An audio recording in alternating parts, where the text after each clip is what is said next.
Hello and welcome to Tuesday's Tipping today. First we'll start with our weekly feature, the Road to Cheltenham, with Pricewise Tom Siegel. He's joining me on the phone now.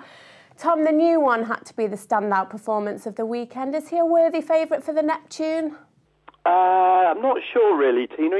He looked good again. He's got very solid form. A bit worried about his jumping, quicker ground. Not totally convinced by the new one. I actually prefer the horse of John Joe O'Neill's that won the Challow Hurdle. I think he might have slightly better form, might be a more slicker jumper. So the new one's good, yeah, no qualms with him, but I think jumping could be an issue when the ground quickens up. And Dear Carly has been cut into 12-1 for the Triumph Hurdle. Is that a fair price based on his performance at Punchestown on Saturday? Yeah, I mean, he looked good. I mean, I'm a big fan of Willie Mullins' other horse, Blood Cotil, but the vibes are that Dear Carly is right up there with him. He looked really good. Yeah, he jumped well. I think he'll be better off a stronger pace, quicker ground again. Pulled a bit hard to begin with, but I think he'll be more settled when, you know, in a better race. So, yeah, he's got to be right in there. I don't think there's any real standout juveniles so far. Far West's probably the pick of them, but I think he's beatable.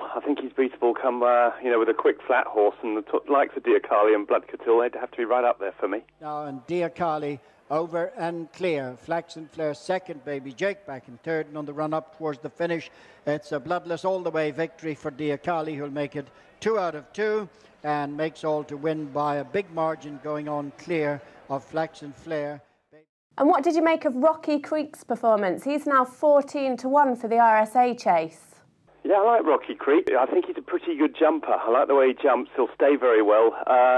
Once again, he's another one of those that I'd expect something to be a little bit too good for him. I don't really see him as a Gold Cup horse of the future, and that's normally what it takes to win the RSA. But he's a good, solid horse. Will be a good staying handicapper, I think, maybe a little bit better than that. And any others to make a note of with a view to Cheltenham? Yeah, well, there was the bumper horse at Warwick, Pure Science, Nigel Twiston-Davis's horse. I thought he looked really good.